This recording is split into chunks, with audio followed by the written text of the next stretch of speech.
Hiya, and welcome to another episode of Bed Hair Astrology. Hope you're all well. Hiya, welcome back, Hinsters, to my channel. And if you're new, welcome too. There. What the frig? One sec. Moon's in Taurus. There will, I was going to say, be timestamps, so please don't worry for those of you Hinsters in a hurry. Do consider liking this video and subscribing to my YouTube channel if you like what I do. If you haven't more also, do go and support my collaboration channel over at Mercurial Mystics with the amazingly talented Alvia from Inspiring Alien Creations. I also want to shout out to the beautiful work of Ebrul, who you can find over at Ebrul Illustrates on Instagram, who is also a fantastic Capricorn sun. Speaking of which, don't forget I offer 20% off my services for Capricorn suns. Check out the details below to book or inquire. Finally, if you have good taste in cool and spiritual music, then do check out the other Capricorn sun that I'm promoting all Capricorn season. My good friend and artist Tufawon, either on Instagram at Tufawon, or he also has a channel here on YouTube where you can play his music and show him some love there. So this is going to be a bit of a long one. So as I said, there's timestamps. You know, with these transit videos, I do like to take my time, couch it a little bit, give some detail. And for those of you staying for the long haul, get yourself a mug of brew. Capricorn. Then we start, of course, we have the first half of January. That is Capricorn season. So first of all, and I might lose a subscriber or two for saying this, but first of all, I humbly believe that December 31st is not the end of the year. The astro year actually begins with the end of Pisces season and the beginning of Aries season. However, we are often confused by the solar year calendar and do a lot of things where Capricorn is kind of just sat there laughing at us. Capricorn season is not the time for New Year's resolutions. You'll probably find that if you do put out such stakes into the universe, that after like a month or two, your resolutions outright fall or fail, or they get lame, especially, you know, once Aquarius season kicks in. You just sort of find yourself cheating left, right, and center. Capricorn season is also not the season for indulgence. Now, I do think a little bit is fine, so long as we are continuing to focus most of our energies on the climb, the grind, and putting our heads down and getting on with things, and also putting the practical and the logical first. And I do want to give a shout out to Paulina Otkina. I have shouted out her work once or twice on my channel before, but I really recommend her most recent video on the solstice December astrology, or solstice January, or no, I think it was solstice and the full moon in Cancer. I think that's the title, something along those lines. But I really recommend her content and that specific video if you're interested in sort of why this is not actually the end of the year, and why things like Christmas are actually kind of weird, and which I'm going to get into a little bit here as well. And Saturnalia, she talks a little bit about that festival. Yeah, the sort of darker origins of what most of the people around you are probably doing right now at this wrong time of the year. But it all makes sense at the same time. So Capricorn, anyway, Capricorn season is the season of the goat. It's the time of the goat. Goat is, as we know, I've said many times on my channel when it's Capricorn season, that this goat is climbing the mountain.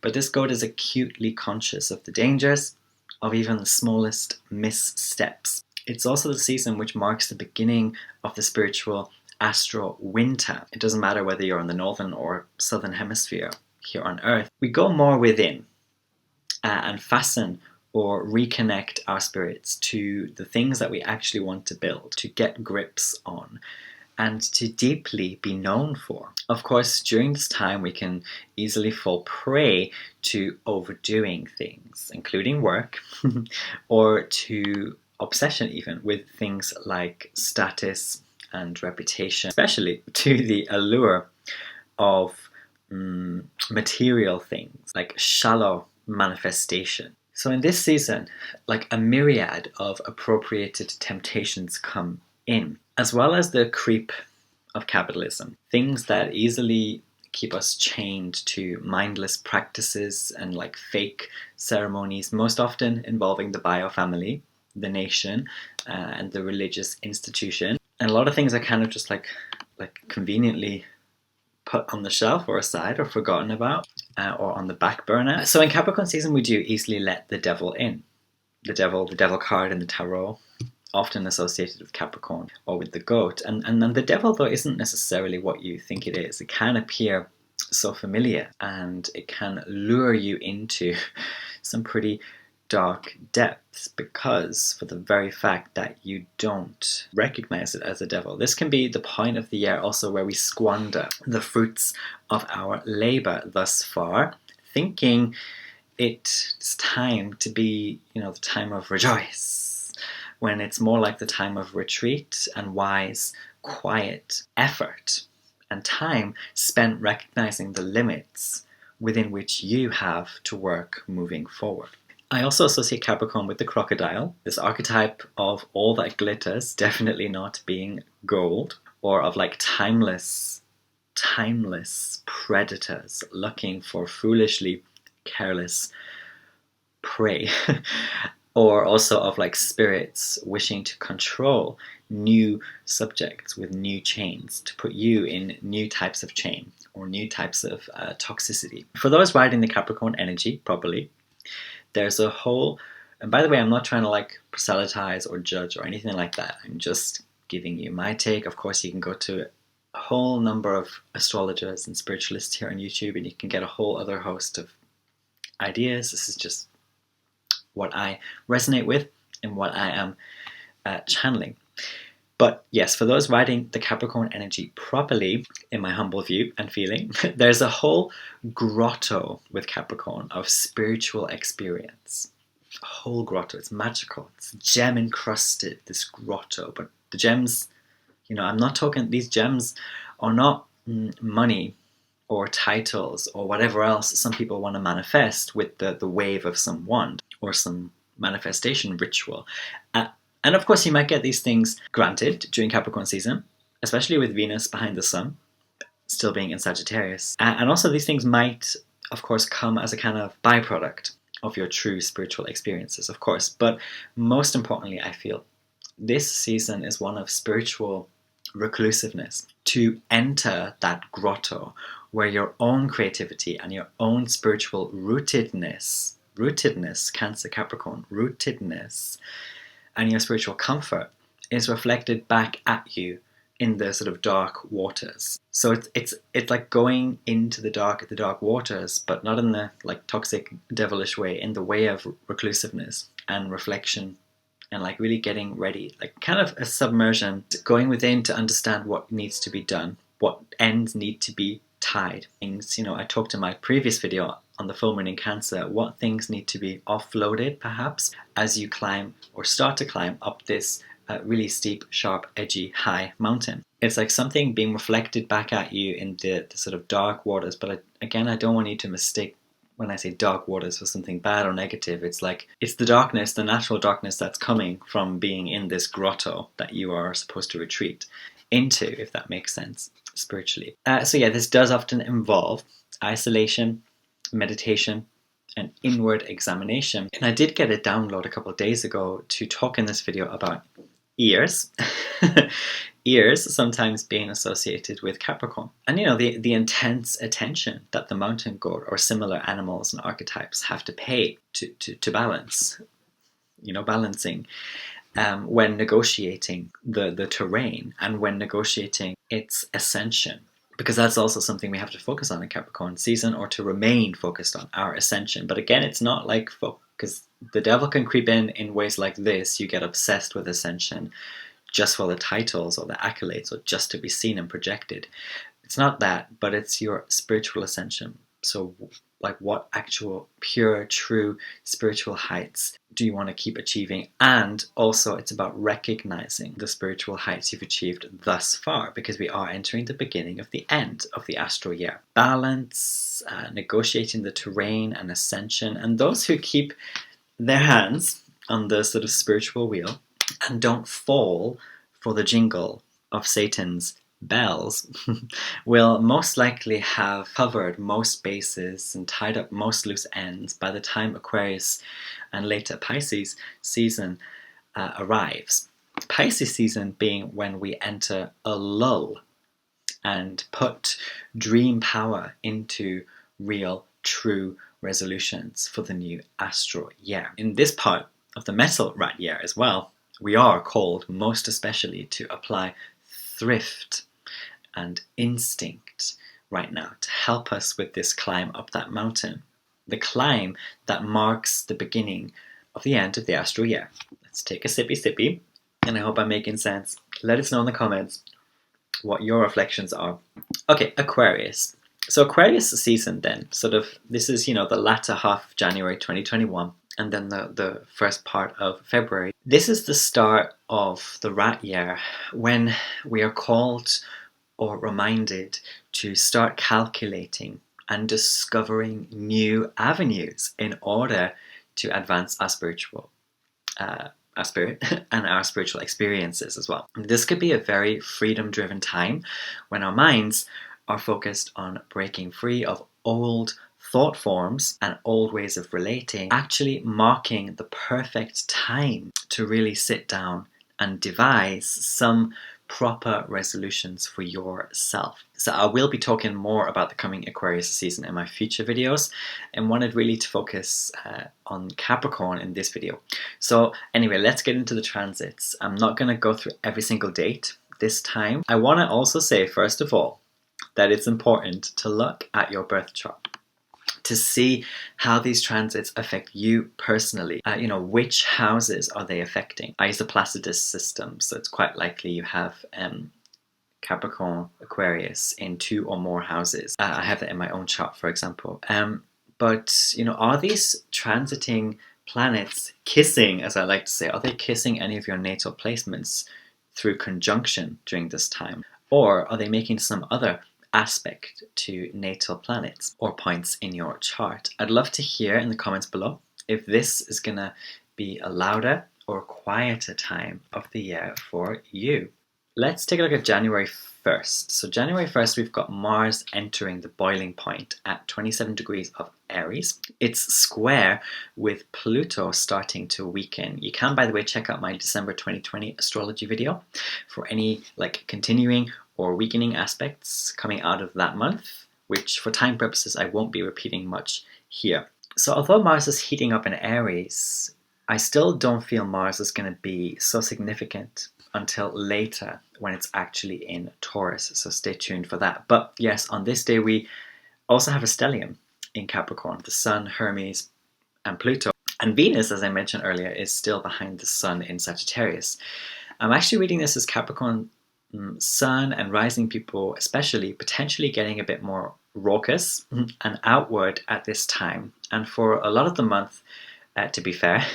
Collectively though, we might want more. We might be putting our hands in more stuff, maybe increasingly dealing with some sort of control or power issues. With Venus hanging back in Sag, this could be creating a lot of showiness that's going to heat up later, so watch your indulgence perhaps and be careful what you wish for. January 3rd, Hermes starts to strongly conjunct Pluto until actually around January 7th, 2021. This could provide for, and again I'm saying could, these are potentialities. In my work I do generalizations and overarching energies, please keep that in mind. So this could provide for intense thoughts, powerful or even obsessive mindsets. Watch out if you're one of these resolution people. You might easily overexert or get migraines or something. And during this conjunction, I suspect our hands, minds, and movements can be more easily put to purging things. So dropping the unnecessary parts of your load. January 5th, then, Mars enters the so-called anaretic degree or 29th degree, the last degree of a sign.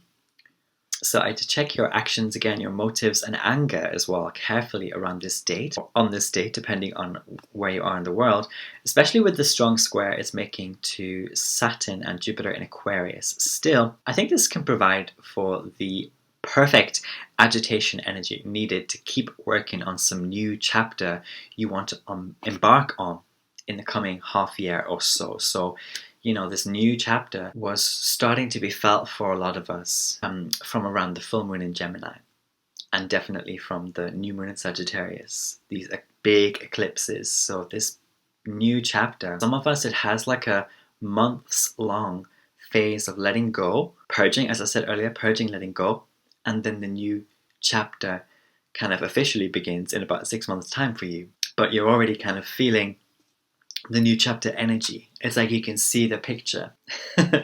It's like you've sketched the sort of drawings. Capricorn is about like blueprints and architecture. So it's like you've sketched the drawings of the building that you want. But yeah, it's gonna take you like 5-6 months before you're actually seeing the physical building itself in front of you, actually walking through the brand new doors of that building. So January 6th then, Venus enters the boiling point.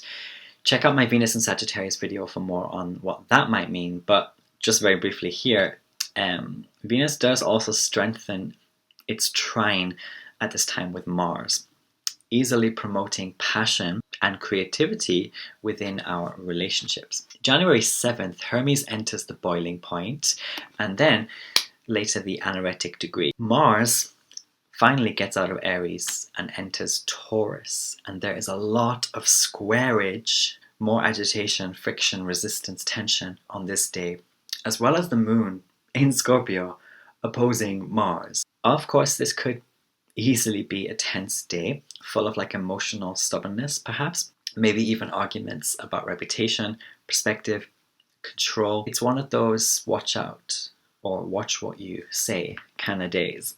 January 8th then, Hermes enters Aquarius. Check out my upcoming Howe Hermes video on that, but it will be conjuncting Saturn and Jupiter in Aquarius. Almost definitely we're going to be putting our hands, minds, conversations on that chapter that we're starting, but especially our minds, our hands, our conversations, our communications, looking for the messages and synchronicities and all that mercurial jazz. And maybe even making some sort of clever financial deals as well, because Mercury Hermes does deal with the market and the savvy salesperson savvy. January 9th then, Venus enters Capricorn. Look out for my upcoming stream that I'll be doing on this, but I'll say now that this switches the collective vibe to a more beneficial one in terms of the overarching beginning of the end energies. We will likely start attracting more structure, more wisdom through isolation, and more desire to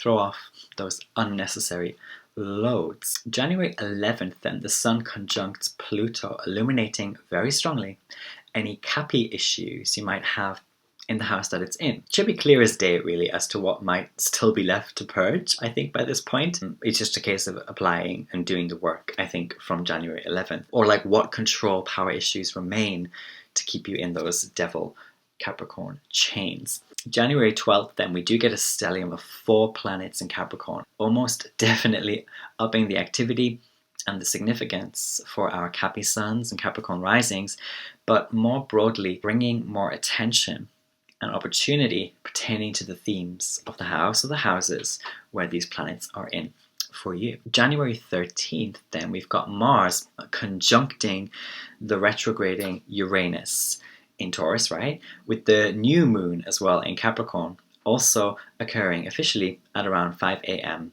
UK time. This is quite likely gonna be a big eureka moment kind of day, but also it can easily signify the reintroduction of an old rebellious pattern that didn't work in the past and won't work again. I've been talking about this a couple times with Uranus retrograde, but this sort of reintroduction of a pattern might be triggered by anger. On January 14th, 15th, this little window, we do have another 4-planet stellium in Aquarius, So watch the Aquarius suns, the Aquarius risings, and wherever you have Aquarius in your chart, this does mean much more activation of those Aquarian themes in your life. January 17th, the sun enters the boiling point in Capricorn, and prepare then for your wants, your pride, happy things, rejoice, to start to intensify, as well as more illumination of your position and state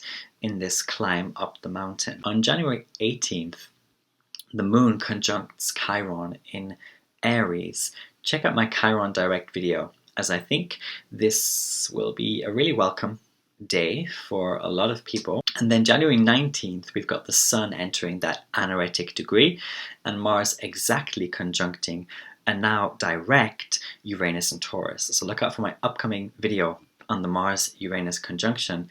It's going to be big, but I feel this is going to be another potentially volatile day. So be sure whatever you want or are gravitating towards is true and authentic to you and your spirit, and that it's not like a devil trap. This date also carries 19 energy, which I often read as like teacher or learning or let me teach you energies. January 20th, the sun enters Aquarius, so Aquarius season officially begins, though we've already been sort of tantalized by Aquarian energies through the settling in of this grand conjunction and Hermes having entered Aquarius on January 8th.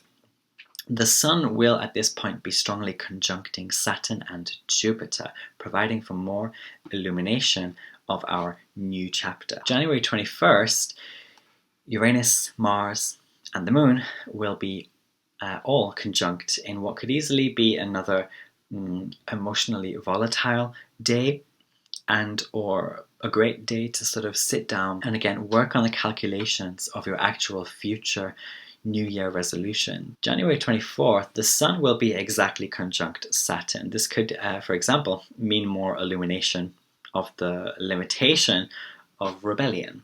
January 26th, Venus conjuncts Capricorn, and this could intensify the vibe of needing to relate to the energies of containment, cutting, and powerful meditation is also a possibility at this time.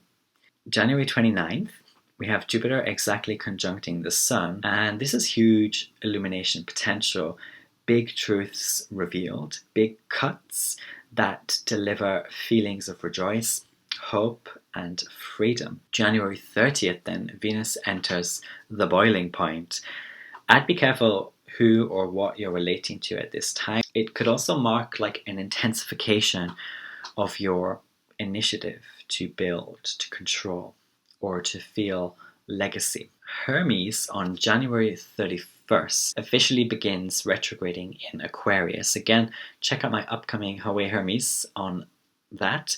But right now, I will say that this could provide for very useful revision of any plans and resolutions we made in this month of January, or even earlier, okay? And of course, to be prepared for networks to not function as planned. Also, I almost forgot, on January 25th, we do have the full moon in Leo, and I'll be making a Moonwatch episode on that in due time. So I hope you enjoyed this video on the transits and January astrology for 2021. I'll see you in the next one. Have a lovely Thursday Learn Day and rest of your week. Love you.